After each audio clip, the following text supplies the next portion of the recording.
গ্রামের এই চায়ের দোকানটা দিনের বেলা শুধু চায়ের, কিন্তু সন্ধ্যের পর এখানে গল্প বসে। আর কিছু গল্প আছে যেগুলো চা ঠান্ডা করে দেয়। আজ বাতাসটা ভারী লাগছে হরেন্দা।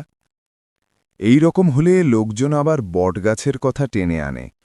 বটগাছের কথা কেউ টানে না রে নন্দু, বটগাছ নিজেই উঠে আসে। যখন গ্রামের মাথার ওপর চাপ পড়ে, তখন ওই গাছের নিচে কারো না কারো নাম লেখা হয়ে যায়।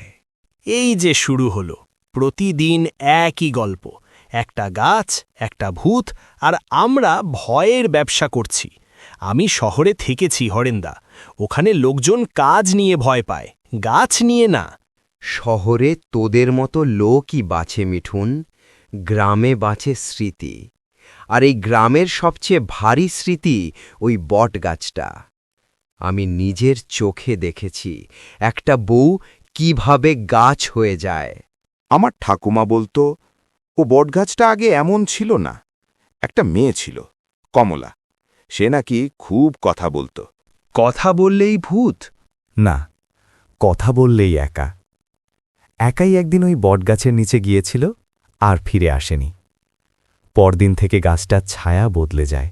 হরেন্দা, লোকজন বলে রাতে নাকি ওখানে কেউ দাঁড়িয়ে থাকে। দাঁড়িয়ে থাকে না রে, ও অপেক্ষা করে। যারা বেশি কথা বলে, যারা ভয়কে পাত্তা দেয় না, ওদের জন্য। এই গল্প আজ এখানেই থামুক, কারণ গল্প বললে বিপদ আসে না। বিপদ আসে যেদিন কেউ ভাববে সে একাই বটগাছের নিচে দাঁড়াতে পারবে। সন্ধ্যা পেরিয়ে রাত, চায়ের দোকানে আলো জ্বলছে, কিন্তু কথাবার্তার হলকা নেই। ঠিক তখনই একজন অচেনা লোক এসে দাঁড়ায়। কি দেব দাদা? এক কাপ লাল চা।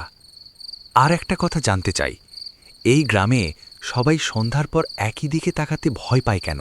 দাদা, আপনি নতুন, এই গ্রামে ভয় বিনে পয়সায় মেলে। ভয় যদি বানানো হয় তাহলে কেউ না কেউ বানায়, আর যদি সত্যি হয় তাহলে কেউ না কেউ দেখেছে। আমি ওই কেউটার গল্প শুনতে চাই। শহরের লোক গল্প শুনে ঘুমায়, গ্রামের লোক গল্প শুনে জেগে থাকে। তবু যদি শুনতেই চাস, বটগাছটার নাম মনে রাখিস। বটগাছ? ওটা তো আমি আসার সময় দেখেছি, সাধারণ একটা গাছ। দিনে সব গাছই সাধারণ লাগে, রাতে কিছু গাছ মানুষ হয়ে দাঁড়ায়। মানুষ হয়ে দাঁড়ালে আমি কথা বলবো, ভয় পেলে তো আর উত্তর পাওয়া যায় না। ওই গাছের নিচে যে থাকে সে কথা বলতে ভালোবাসে না, সে শোনে। আর একবার যদি তোকে শুনে ফেলে, তুই আর গল্প হয়ে ফিরবি না, তুই নিজেই গল্প হয়ে যাবি। তাহলে দেখা হবে বটগাছের নিচে। গ্রাম ঘুমিয়ে পড়েছে, কুকুরও ডাকে না। এই সময়টায় শব্দ মানেই ভুল। আর ঠিক এই সময় বিক্রম একা হাঁটে। একটা গাছ, একটা গল্প, আর কয়েকজন ভীতু মানুষ, এই নিয়েই যদি ভয় হয় তাহলে শহরে টিকে থাকা যেত না। কিন্তু এখানকার অন্ধকারটা আলাদা, শব্দ নেই, তবু মনে হচ্ছে কেউ শুনছে। বটগাছটার সামনে দিনে যেটা শুধু ছায়া, রাতে সেটা যেন একটা দাঁড়িয়ে থাকা শরীর। হরেন্দা বলেছিল এখানে কেউ অপেক্ষা করে। আমি এসেছি। এখন যদি সত্যি কিছু থাকে, আমার সামনে আসো। আমি গল্প শুনতে আসিনি, আমি সত্য দেখতে এসেছি। এই নিস্তব্ধতাই সবচেয়ে বড় শব্দ। হঠাৎ একটা অচেনা নারী কণ্ঠ শোনা গেল। তুই কথা বলছিস কেন? আমি কাউকে দেখছি না, কিন্তু গলা শুনছি। তুমি কে? দেখার দরকার নেই। যারা আমাকে দেখেছে তারা আর ফিরতে পারেনি। তুই কথা বলছিস কারণ তোর ভেতরে ভয় নেই। এই জায়গাটা ভয়হীন মানুষদের জন্য। তুমি ওই গল্পের মেয়ে কমলা? নামগুলো শুধু মানুষের জন্য। আমি এখন নাম না, আমি অপেক্ষা। আমি সেই কথা যেটা কেউ শুনতে চায়নি। আমি সেই বউ যাকে চুপ থাকতে বলা হয়েছিল। তুমি চাইছো কি? যে শুনতে এসেছে সে যেন চলে না যায়। এই বটগাছের ছায়া আরও গাঢ় হয়। বিক্রম দাঁড়িয়ে থাকে। চলার কথা তার মনে আর আসে না। ভোরের গ্রাম শান্ত হয়, কিন্তু আজ শান্তিটা কেমন যেন ভুল জায়গায় বসে আছে। নন্দু চা বানাচ্ছে, কিন্তু দোকানে কথা নেই। বিক্রম দাদা কাল রাতে ফিরল না কেন হরেন্দা? হয়তো শহরের লোক ভয় পেয়ে ফিরে গেছে। সব গল্পই তো এমন হয়, শেষে কিছুই হয় না। যদি ফিরে যেত, এই সময়টায় চায়ের দোকানেই বসত। শহরের লোকেরা ভয় পেলে একলা থাকে না, কিন্তু যে আর ফেরে না সে ভয় পায়নি। আমি সকালে মাঠে গিয়েছিলাম। বটগাছের নিচে পায়ের ছাপ আছে, এক জোড়া না, 2 জোড়া। মানে কি? আর কে গিয়েছিল? কেউ যায়নি, একজোড়া আসেনি, একজোড়া ছিল আগেই। চায়ের দোকানে কারো গলা শুকিয়ে যায়, কারো হাত কাঁপে। তাহলে বিক্রম দাদা যে বটগাছের নিচে একবার দাঁড়িয়ে পড়ে, সে যদি গল্প হয়ে না ফেরে, তাহলে সে ওই গাছের গল্প বাড়িয়ে দেয়। আজ থেকে বিক্রমের নাম আর মানুষ না, ও একটা সতর্কতা। কাল রাতে আমি ওকে থামাতে চেয়েছিলাম, কিন্তু মনে হয়েছিল ওকে কিছু একটা ডাকছে। আমি তখনও বিশ্বাস করিনি। এখন বুঝছি সব ডাকের শব্দ হয় না। চায়ের দোকানে আবার গল্প শুরু হয়, কিন্তু এবার কেউ হাসে না, কারণ সবাই জানে বটগাছটা আজ আরেকটু ভারী হয়েছে। দুপুরে গ্রাম জেগে থাকে, কিন্তু আজ জেগে থেকেও কারো চোখে ঘুম, কারণ আজ একজন মানুষ এসেছে যাকে ডাকলে গল্প আর গল্প থাকে না, স্মৃতি হয়ে যায়। ওই দেখো, ওঝামশাই আসছেন। চায়ের দোকানের সামনে এক তান্ত্রিক এসে পৌঁছল। বিক্রমের নাম শুনেছি, আর শুনেছি বটগাছ আবার নড়েছে।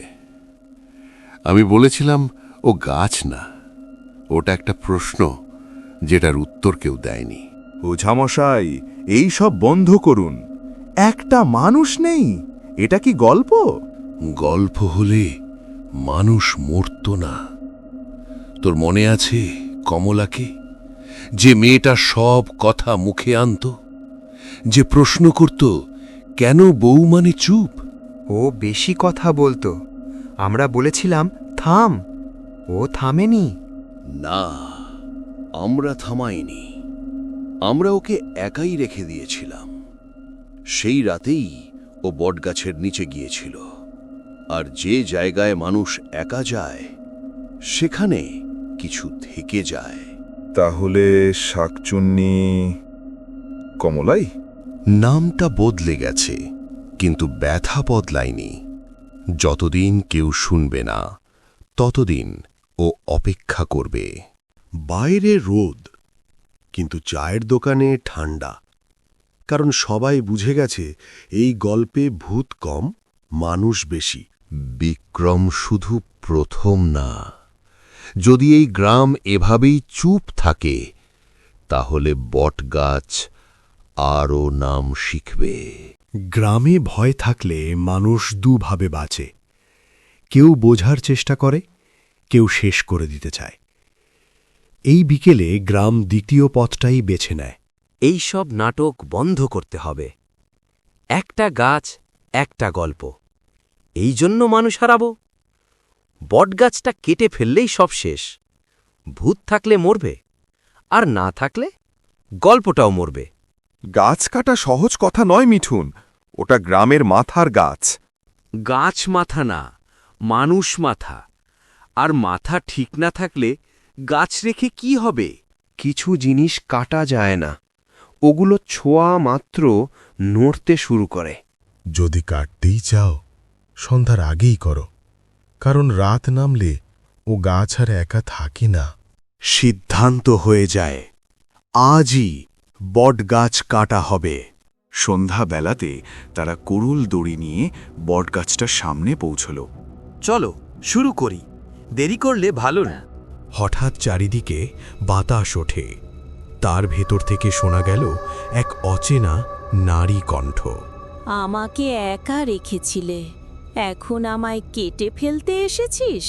আমি গাছ না, আমি সেই বউ যাকে প্রশ্ন করার শাস্তি দেওয়া হয়েছিল। আজ যদি একবার কুরুল ওঠে, এই গ্রামে আর কোনো চুপ থাকবে না। আমরা ভুল করেছি। বটগাছ দাঁড়িয়ে থাকে, আর গ্রাম বুঝে যায় এই গল্প আর থামানো যাবে না। সব গল্প ভয় দিয়ে শুরু হয় না, কিছু গল্প শুরু হয় একটা ভুল দিয়ে, যেটা স্বীকার করতে একটা গ্রাম লেগে যায়। আজ সেই রাত, যে রাতে ভুলটা সামনে দাঁড়ায়। তখনই বটগাছের নিচে একটা নারী মূর্তি সামনে আসে, সম্পূর্ণ রূপে। কোনো হুঙ্কার নেই, কোনো চিৎকার নেই। আমি ভয় দেখাতে আসিনি, ভয় তোমরাই বানিয়েছিলে। আমি সেদিন শুধু বলেছিলাম মেয়েরা প্রশ্ন করতে পারে, আর সেই কথাটাই এই গ্রামে অপরাধ হয়েছিল। আমাকে ডাইনি বানানো হলো, গল্প বানানো হলো, গাছের সঙ্গে বেঁধে রাখা হলো, যাতে সত্যটা আর কারো মুখে না আসে। আজ আমি ফিরে এসেছি বদলা নিতে না। বদলা নিলে আমি তোমাদের মতো হয়ে যেতাম। আমি এসেছি একটা কথা রেখে যেতে। এই গ্রামে যেদিন আবার কোনো মেয়েকে চুপ করানো হবে, সেদিন এই বট গাছ আবার কথা বলবে। আমরা ভয় পেয়েছিলাম, আর ভয় পেলে মানুষ সবচেয়ে সহজ কাজটাই করে, অন্যায়কে গল্প বানায়। আজ আর গল্প চাই না, আজ সত্যটা রাখব। গাছ কাটলে ভয় কাটে না, আজ বুঝলাম। সে মিলিয়ে যায়, মরে না, শেষ হয় না। কারণ কিছু গল্প শেষ হওয়ার জন্য নয়, সতর্ক করার জন্য। বটগাছটা এখনো দাঁড়িয়ে, কিন্তু আজ ওটা আর অভিশাপ না, ওটা স্মৃতি। যে গল্প ভয় হয়ে ফিরে আসে, সে গল্প ভূতের না, মানুষের।